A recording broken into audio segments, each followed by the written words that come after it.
موقع فراہم کیا۔ یقیناً ایسی محفل جہاں ذکر حضور ہو، یقیناً وہ ساری محفلوں سے افضل محفل ہوتی ہے۔ سبحان اللہ۔ جس طرح سے حضور کی ذات ساری کائنات میں افضل و اعلیٰ ہے، حضور جو دین لے کر آئے وہ دین تمام دینوں سے افضل، حضور جو قانون لے کر آئے وہ قانون تمام قانونوں سے افضل، حضور جو مذہب لے کر آئے وہ مذہب تمام مذہبوں سے افضل، حضور جس شہر میں آئے تمام شہروں سے افضل، حضور جس مہینے میں آئے تمام مہینوں سے افضل، اور حضور جس خاندان میں آئے وہ خاندان تمام خاندانوں سے افضل، اور حضور کا ذکر جس محفل میں ہو جائے وہ تمام محفلوں سے افضل ہے۔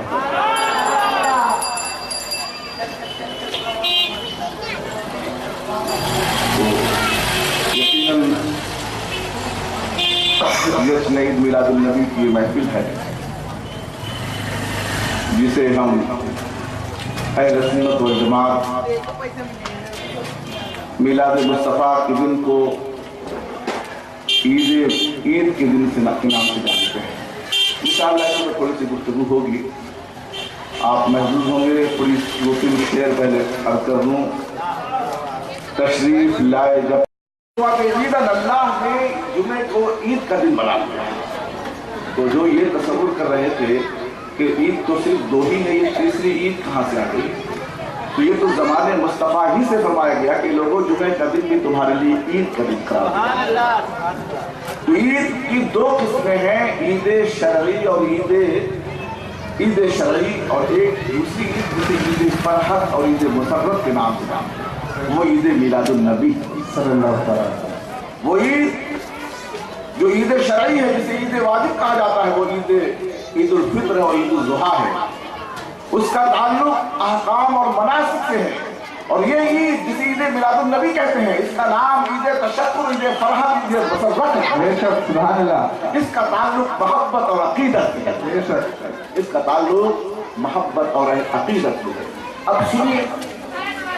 کہ اللہ حضور صلی اللہ تعالی علیہ وسلم نے جو فرمایا کہ اللہ نے جمعے کو عید کا دن بنایا، تو جمعے کو عید کیوں بنایا گیا، آخر اس کی وجہ کیا ہے، اس کا بھی جواب حدیث مصطفیٰ سے ملتا ہے۔ ترمذی اور ابو داؤد کی روایت موجود ہے۔ اللہ تبارک و تعالیٰ نے جو جمعے کو عید کا دن بنایا وہ کیوں، اس کے بارے میں سرکار ارشاد فرماتے ہیں ان یوم الجمعۃ من افضل ایام، کہ لوگوں تمام دنوں میں افضل دن وہ جمعے کا دن ہے، اس لیے اللہ نے اسے عید کا دن بنایا۔ سبحان اللہ۔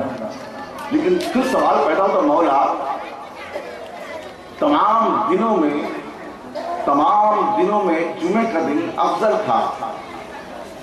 تو آخر اسے عید کیوں بنا دیا گیا، آخر عید بنانے کا سبب کیا ہے مولا؟ تو سنیے، آقا ارشاد فرماتے فیہ خلق آدم، جمعے کے دن آدم کی پیدائش ہوئی ہے، اس لیے عید کا دن۔ اب آپ سوچ لیجیے کہ جس دن حضرت آدم کی پیدائش ہو جائے، وہ آپ حضور کے ماں باپ کو نہیں، لیکن فرمایا کہ جس دن فیہ خلق آدم، اس دن آدم علیہ السلام کی پیدائش ہوئی، اسی لیے اسے عید کا دن قرار دے دیا۔ تو آپ اندازہ کیجیے جس دن حضرت آدم کی پیدائش ہو جائے وہ عید کا دن ہو جائے، تو جس دن سید الانبیاء کی ولادت ہو جائے، ایسے جمعے ہزاروں جمعے اس عید پر قربان کر دی جائے۔ نعرہ تکبیر، نعرہ رسالت، جشن عید میلاد النبی، عظمت مصطفیٰ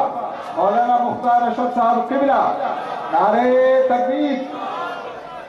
تو عید ایسے ہزاروں جمعے عید میلاد پر قربان کر دی جائیں۔ اللہ نے آدم علیہ السلام کی پیدائش کے دن کو عید کا دن قرار دیا، اور حضور سے حضرت آدم علیہ السلام ایک بڑا گہرا تعلق نسبت ہے۔ دوستو آپ نے بارہا سنا ہے کہ جب حضرت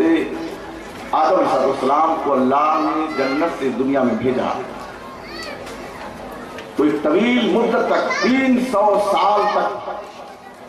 حضرت آدم علیہ السلام گریہ و بکا کرتے رہے، روتے رہے،